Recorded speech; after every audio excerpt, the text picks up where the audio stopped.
Welcome to Meetup Live. My name is David Siegel. I'm the CEO of Meetup. Joined 3.5 years ago. Best decisions that I've ever made. Speaking of decisions, and we are going to be talking about making smart decisions and best practices around decision making, which is a major kind of passion and obsession of mine. So I look forward to sharing with you some principles around it and first sharing with you a little about Meetup. But before we get started, today's video is being recorded. So if someone isn't able to make it, then they get a copy of it. But however, you will never be in the video. Have no worries. Your mic is on auto mute. So if there's some crazy ruckus happening in the background, do not fear, we will not hear you. When you have questions, I beg of you, please do not submit them in chat, but instead submit them in the Q&A part. You don't need to wait till the end of the Q&A. During the conversation, submit a question. When you hear me say something, just put the question right into the Q&A, and that way you'll be at the top of the question list and you'll have your question answered first. Closed captioning is available for those people that would benefit from closed captioning because that's very important. From an accessibility standpoint, we have 45 minutes or 42 minutes left. The introduction is already 2 minutes ahead, and we're going to start the presentation and discussion right now. Again, any questions? We're also going to mute chat shortly. Oh, look, so already someone put a question in the Q&A. Thank you, whoever did that. And we're going to mute chat shortly.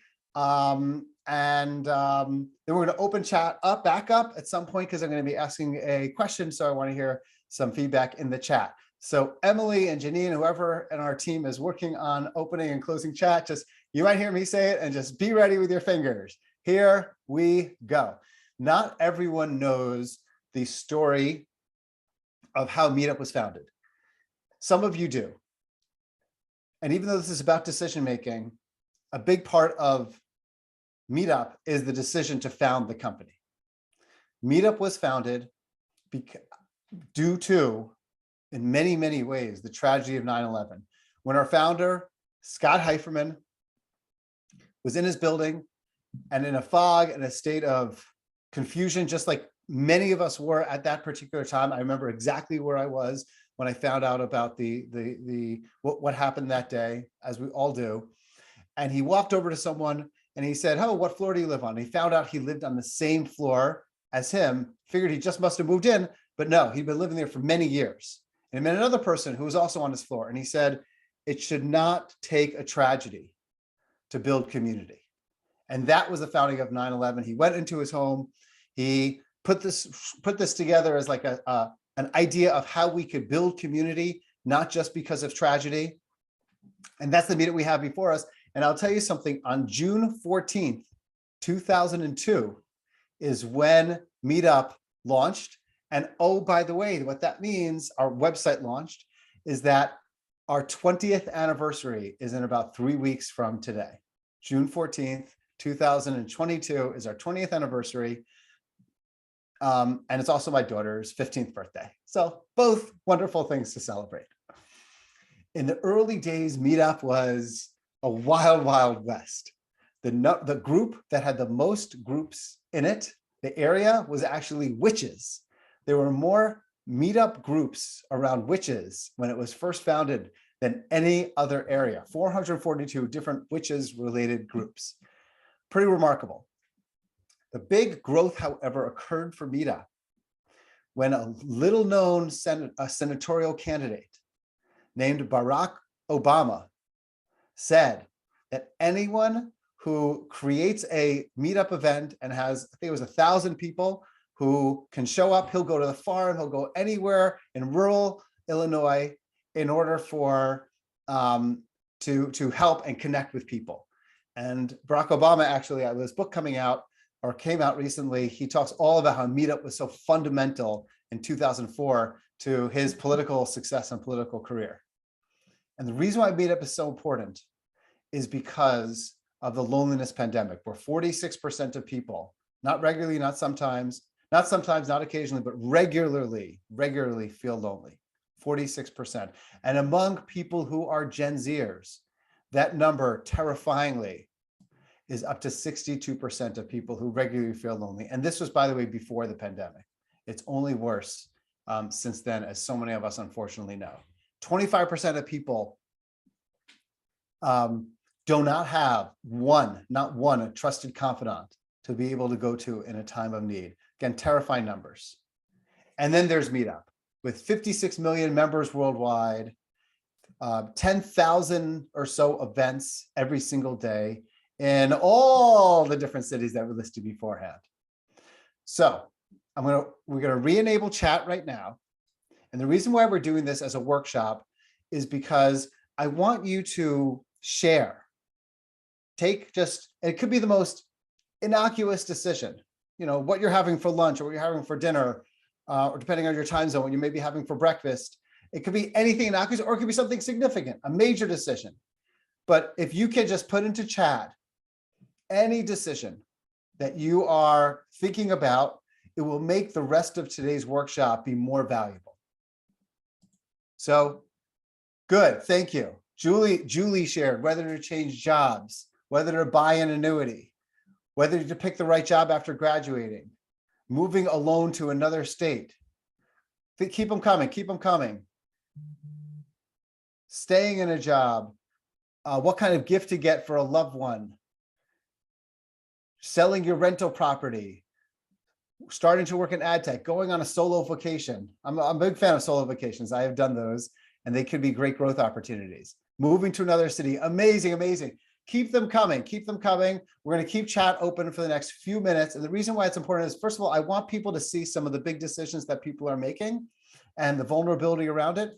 And as we're going through some principles around decision making, I want you to keep that decision kind of in your mind, and hopefully it can help you in thinking about that decision. The reason why decision making is so important to me is because the book that I wrote called Decide and Conquer just came out a couple of months ago. And if you're interested, then the QR code is right over here that you could just scan if that's something that you'd like to decide to learn more about. But you could also wait and see depending on this discussion. So here we go. This is a famous person, and it is David Letterman. David Letterman. David Letterman was famous for his top 10 lists. So we are going to be going through the top 10 principles around decision making. Now, first, before we share what those principles are per se, I want to share the typical way that people oftentimes make decisions, which is, the very standard pros and cons list. Nothing unique or special, in that type of a methodology. And in fact, shockingly, somehow, Ben Franklin is referred to as the founder of the pro-cons list, which is just very amusing in my mind, because he seems to be the founder of pretty much everything. But I'm sure the pro-cons list dates all the way back to Paleolithic and Neolithic man deciding whether should I hunt, should I gather, and there was a pro-cons list based on that. If you want to get more sophisticated in terms of decision making, the next level of decision making is something called the Eisenhower matrix, where you look at urgency and you look at importance. And I'm sure you've all heard this stuff. This is nothing new. But I wanted to say the most typical frameworks out there and why I don't agree with them is, and you want to focus on what's most urgent, you want to focus on what's most important, and you do those first, etc., and not spend time on what's least urgent, least important. The problem with those two methodologies, however, the pro-cons list or the Eisenhower matrix, assumes that you already know what the options are. But in making a smart decision, a lot is about figuring out what the right option is. We just passed 500 participants, so hopefully everyone is gaining from this and enjoying it. So what I want to do is I want to spend time is what happens when you don't know what the options are? How do you figure that out? And what are some general ways to create the best decisions for you?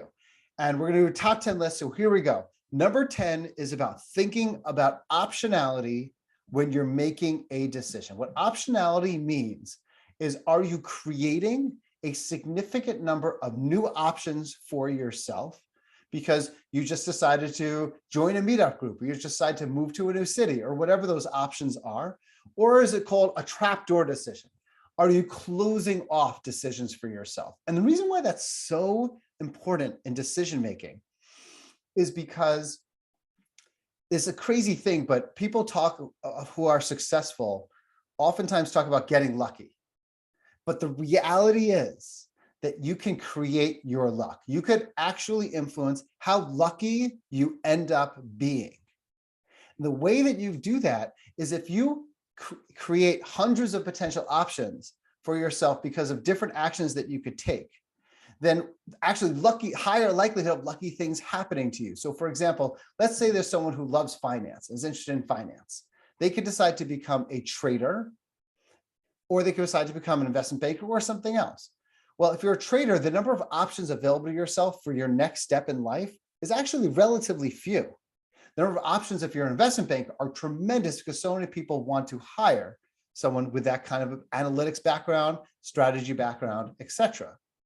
So that decision could have an enormous impact on the rest of your life by thinking through, am I creating options? So it's not like, will I enjoy it, will I not enjoy it? Is it urgent, is it important? That's more for tasks. But big picture, is this going to create new options for myself? And oh, by the way, that's how serendipity happens. So number 10 on the list of decision principles is, can I create optionality? And we're going to get 9 more ideas on how to think about creating more kind of success in life and also in work. Next one, be kind. When you're making a decision, too often people think, whether you're a leader or an individual contributor, whether you work in business or you have nothing to do with business, that the way to succeed in life is they see the Steve Jobses or the Elon Musks, and the way to succeed as a leader or as a person is, you have to kind of, nice people finish last. Well, you know what? Being kind actually is one of the most important principles in making a decision. Even if you have to do something very difficult, I've had to let go of employees or do other types of things that are very, very hard. You need to find the way to be as kind as possible in making a decision. And oh, there's a big difference between being nice and being kind. Being kind being nice, saying to someone, do whatever you want to do, just supporting them, whether you disagree or not. Being kind might be saying to someone, I don't think that's the right thing to do, and let me explain why. And that could be very kind. Or today, this might not be the place to work for you. And that's also being kind.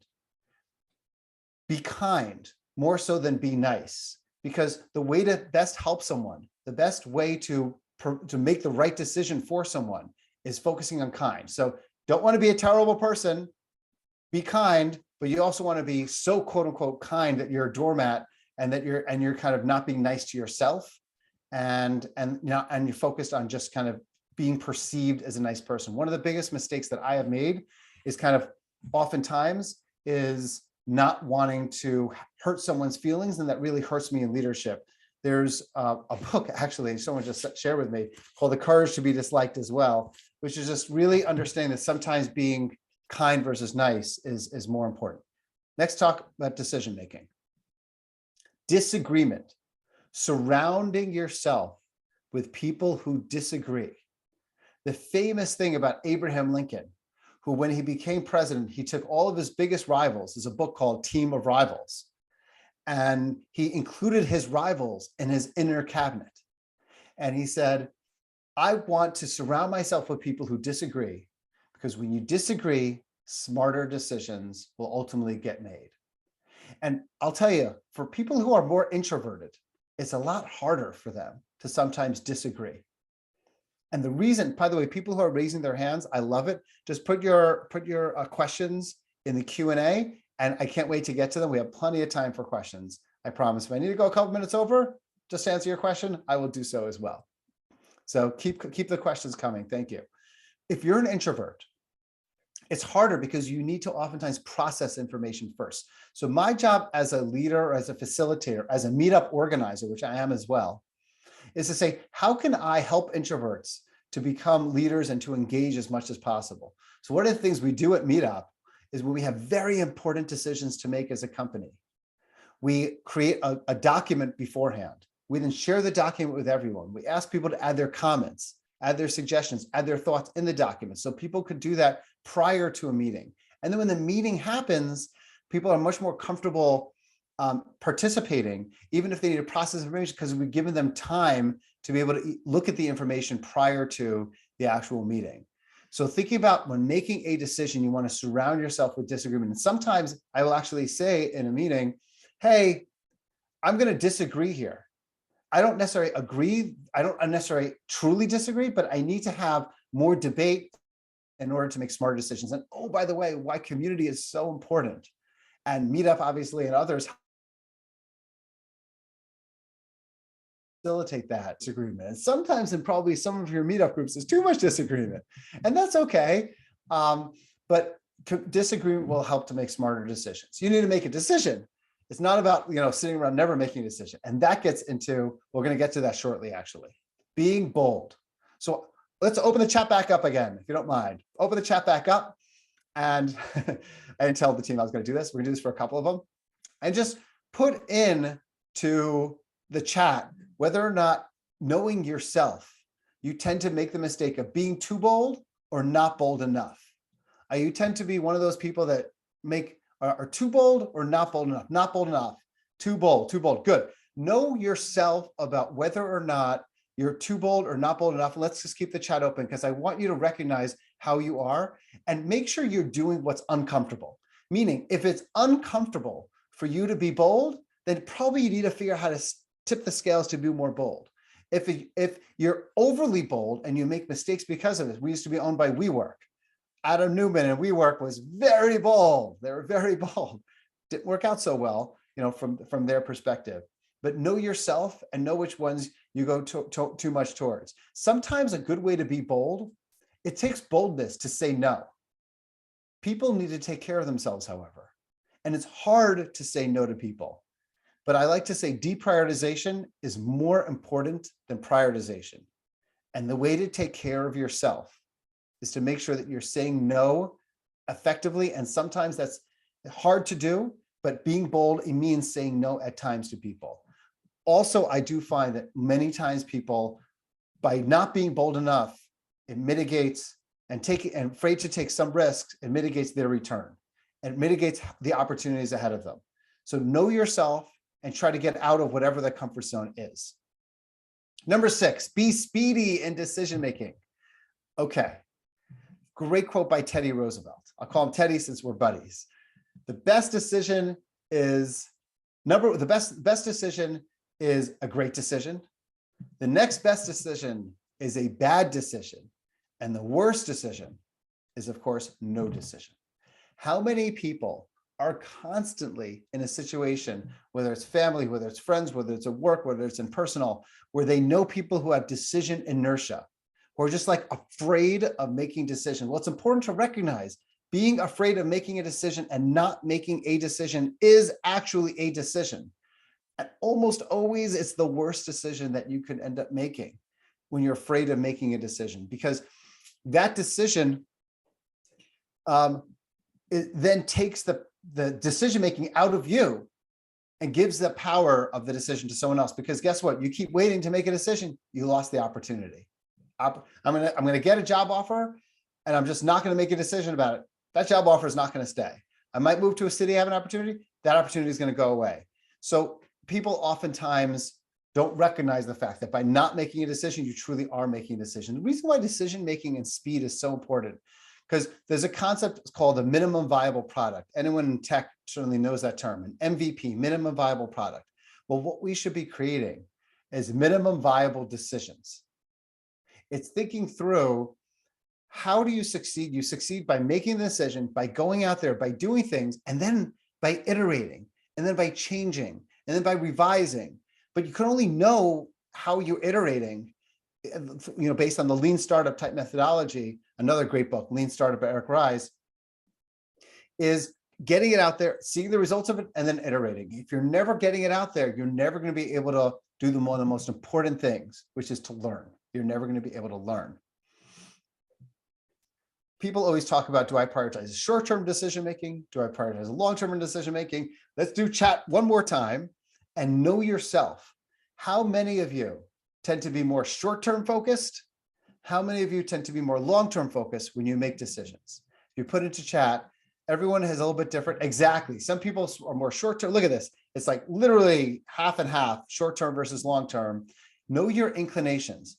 And the reason why that's so important is because too often I find among successful people or people kind of in this world that we're in, they focus too much on the long term. And that's dangerous. The reason why is because you don't know a lot about what's going to be important to you in 5 or 10 years. You may think you know, but if you look back 10 years ago, probably a lot of the things you thought were going to be important in 10 years from then, which is now, are actually not that important. So your knowledge about what your goals are is a lot more accurate in the short term, and it's probably not that accurate in the long term. So then the question is, how do you prioritize things? How do you focus on something that may in fact not even be accurate? Spending time around things that give you joy, that give you happiness in the short term is incredibly important, and not just thinking about building the future. No one should be a hedonist and never focus on the future. But I think in our society, too much time and focus is focused on the future and not enough on kind of short-term taking care of oneself and joy and happiness. I'm a deep believer that volume, especially around networking, especially around relationship building, drives opportunities and making decisions.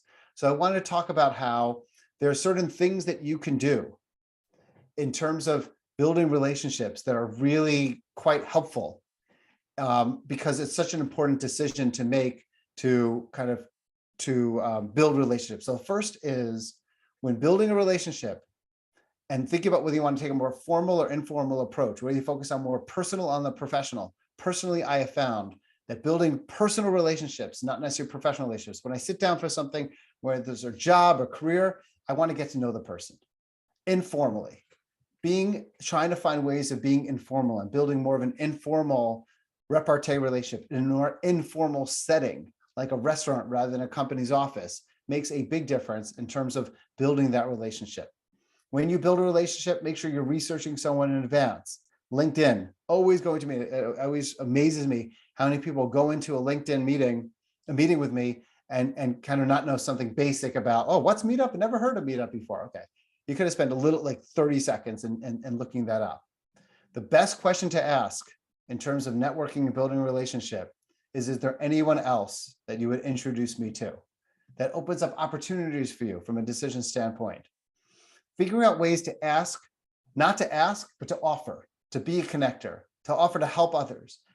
All of those things. And last one is making sure when you are networking, when you are driving volume of relationships, it's not a one-time thing, but you're truly trying to stay in touch with people. I'm going to give you 3 last nuggets around decision-making. Number 3 is do what's right for your business. Do what's right for your work. It can't just be about you when making a decision, because from a personal standpoint, I used to run a business for the pharmacy chain in New York. If you're outside of the United States or outside of New York, you probably have never heard of it, called Duane Reade. It's a big pharmacy chain in the New York metro area. And I was running this business, and the idea of the business called Duane Reade Express, people could go to a pharmacy, rather go in a pharmacy, drop off a prescription, wait online, go back, wait online, a very inefficient process, prescriptions. Instead, it was using a new video conferencing technology. Zoom wasn't even close to being created. Be able to connect to a pharmacist 24/7. Created this thing called Duane Reade Express, grew it dramatically, but I always knew the business was almost like a house of cards and the technology wasn't there. I prioritized what was good for myself, what was good for my ego. I didn't prioritize what was actually good for the business. And everything ends up being figured out always when it comes to decision making. And if you only do what's good for your own interests, people will know. People will know, people will find out. They figured it out, didn't take long. They shut the business down. And I had been more thoughtful about what was truly right for the business, not just right for myself, then probably this business area would have succeeded a lot more. And understanding that sometimes the most selfish thing you could do is to be unselfish and to help people in your decisions is very important. The last 2 is I used to be the CEO of a company called Investopedia. I'm not sure if most of you knew that prior to becoming CEO of Meetup. And Investopedia, for those who don't know, is the world's largest financial education business. Well, one day, the CEO of the parent company that owned Investopedia that I reported to came to me and he said, David, we're going to be we sold Investopedia. So I said, you mean you're going to sell Investopedia? Nope. We decided to sell Investopedia. Today's going to be your last day. I'm like, I went into shock. It was a total and complete surprise. I think a good principle, and I said, I will never surprise other people. A good principle in decision-making is if you surprise people, think about what you may have done wrong. What could you have done differently in surprising someone? If you surprise your manager, if you surprise your board, if you surprise your employees, if you surprise loved ones, not all surprises are avoidable, obviously, but many times people are reluctant to share bad news or reluctant to share information, and that leads to a surprise. And a good principle is to say, how do I avoid decision surprises? How do I avoid decision surprises? Think that through in the list of decisions that you're thinking about doing right now. The last thing is our biases, and this is probably the most important one, so pay close attention to this one here. What I found in research is that there are 4 of the most common biases around decision-making. And it's probably helpful to understand which one you fall into. So I'm going to go through the 4 right now.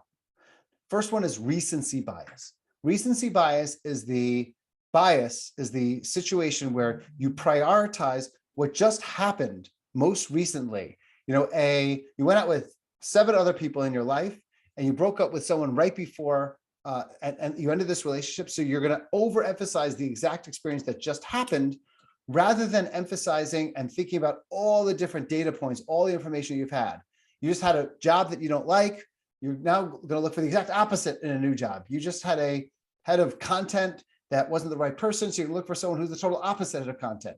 We all have bias towards recency when really we shouldn't. It's actually the reason why in yoga, when we're lying in yoga and we do shavasana, which is such a wonderful thing to do, and we're just relaxing, at the end of it, we say, I think I want to go back to yoga again, because we're biased from just the last thing that we did at yoga. And that's very intentional that people try to do things that way.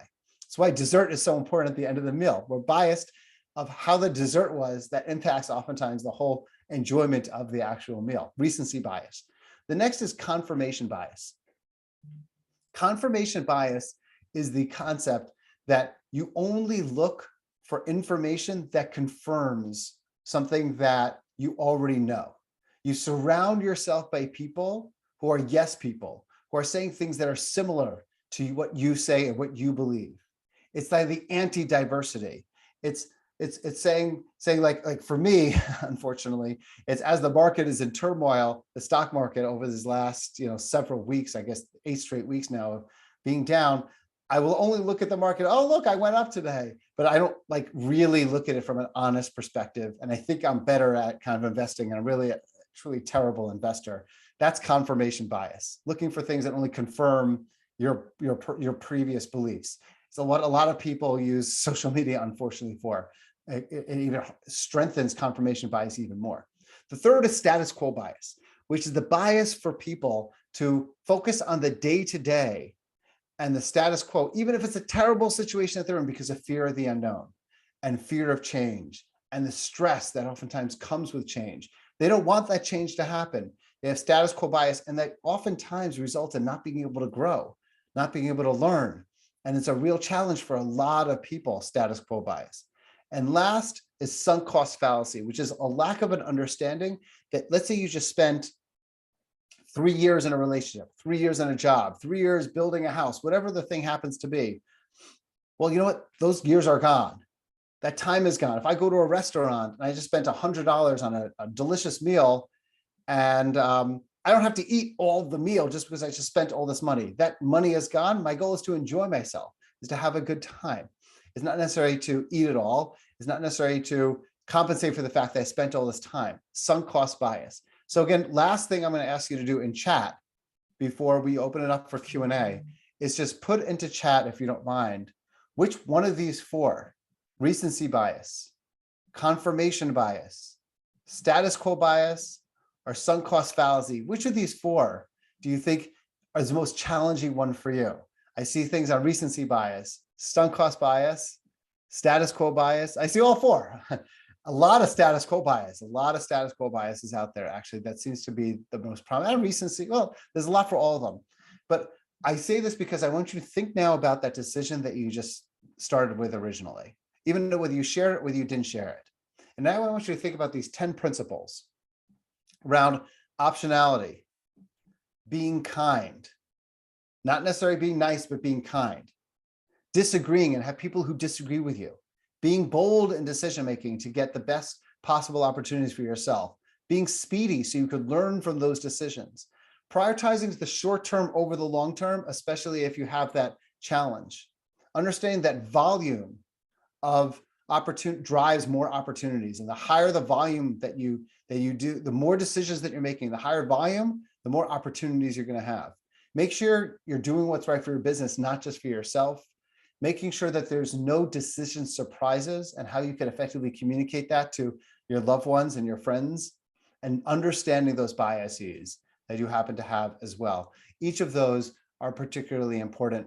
The book goes into a lot of stories around Meetup, the founding of Meetup, the growth of Meetup, and also Meetup under WeWork and that experience. But if the question around decision-making is in any way of interest to you, then again, you could see a copy, of this from here as well. And we are going to go into Q&A. So let's go. I'm going to start with the first question here by Sutharsan. Sutharsan, excuse me if I'm incorrectly pronouncing your name. The US, number 8 disagreement is essentially elimination of options and then choosing. Your question is, are too many options problematic? Asked Sutharsan.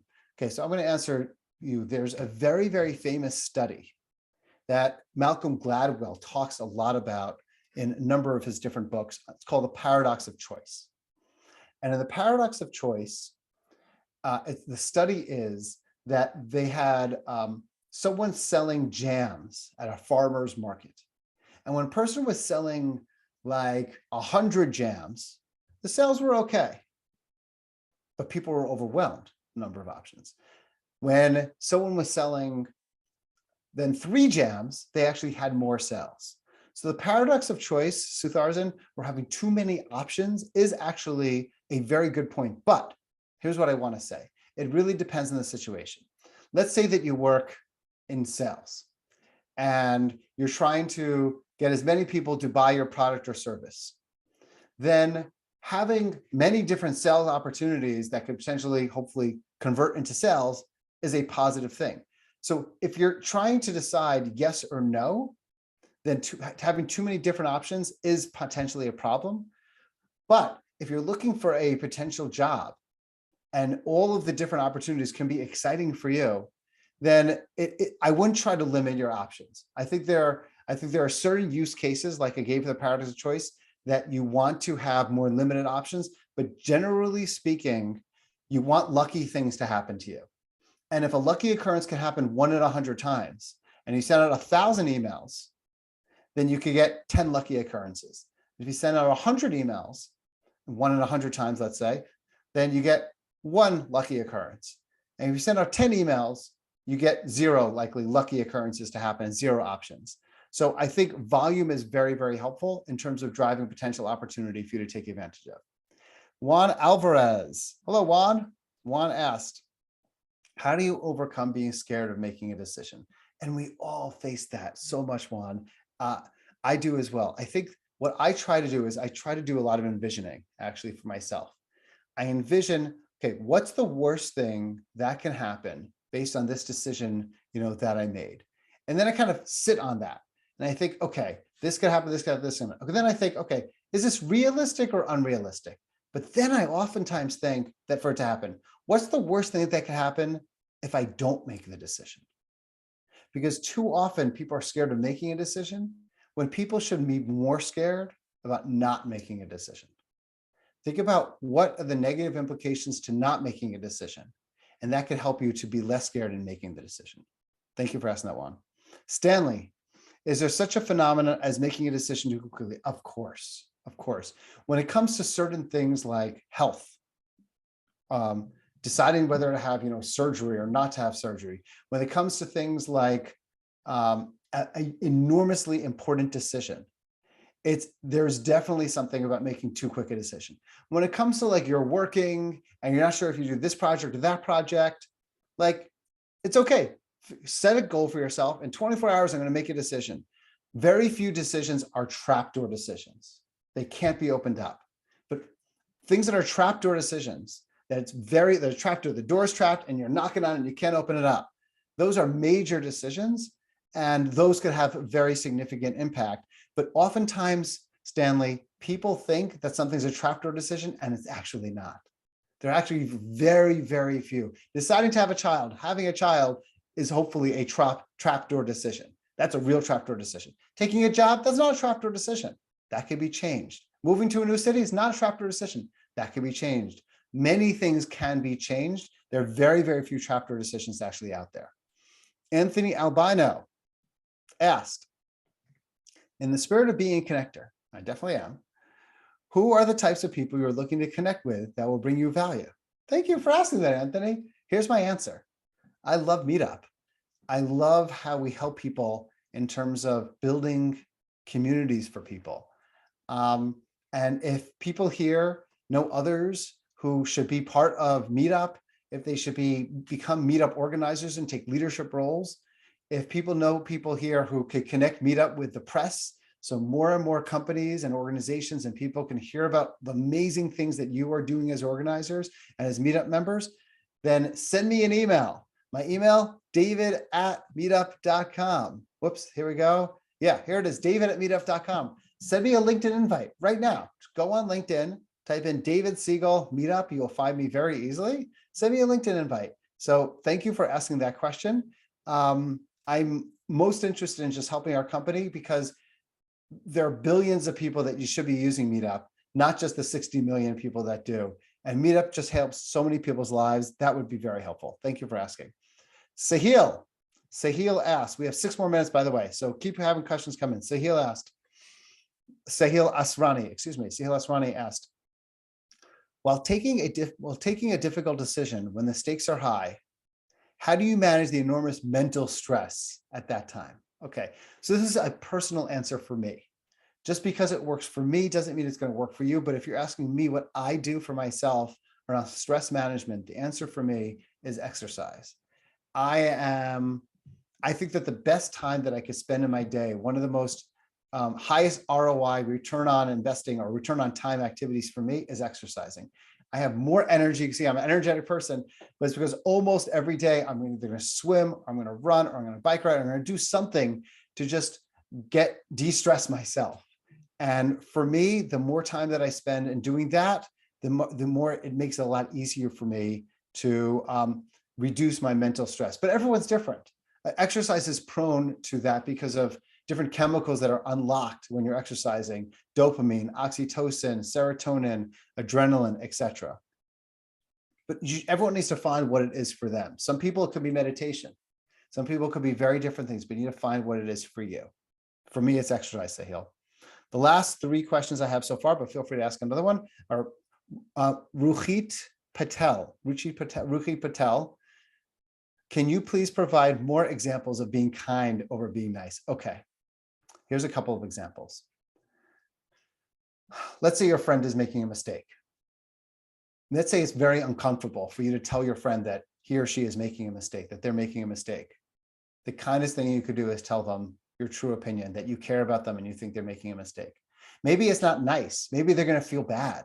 Maybe it's going to be even hurtful to them. But you know what? The kindest thing that you could potentially do is tell them that they're making a mistake. That's what kindness is. It's saying, I care less about how I'm perceived. I just want to help and support you. Sometimes letting someone go who's just not doing a great job is actually very kind. Like I gave that as an example previously as well. Or saying to someone, what you're working on is not the top priority. You need to work on something else. That's actually kind for someone to do. It's not necessarily nice because it makes someone feel uncomfortable, but it could be incredibly kind. So sometimes kindness over niceness results in a little less comfort and feeling a little uncomfortable, but in the back of your head, you know, I'm doing the right thing. And that's what kind is. And that's what we should focus on in our decisions. Kadachi asked, how are we able to help overcome our biases? And of course, there's a couple of biases that are out here. Really depends on which one. Recency bias, I think acknowledging the bias in the first place, and then writing down as many different inputs So I'm not just going to think about the one relationship. I'm going to think about the last 3 or 4 relationships. I'm not just thinking about the one job or the one city. I'm going to think about the last 3 or 4. To say I'm not going to overemphasize this last data point. If it's status quo bias, sometimes the best way to overcome that is to realize that by not doing something, you're actually hurting yourself just as much as by doing it. Sometimes people just don't want to do that because then they feel like they're a failure or they made a mistake because they made the wrong decision. But it's so important. Don't personalize. Here's what I would say to you, Kadachi. Don't personalize a decision. Just because you made a mistake doesn't mean you are a mistake. Just because you failed doesn't mean you're a failure. The situation happened. Find ways not to personalize those negative things. And good things happened. Take credit for it. That'll help you as well in terms of overcoming status quo bias. Ed Pierce asked, how do you identify the criteria for your decisions? So criteria for decisions. Okay, that's a really, really good question.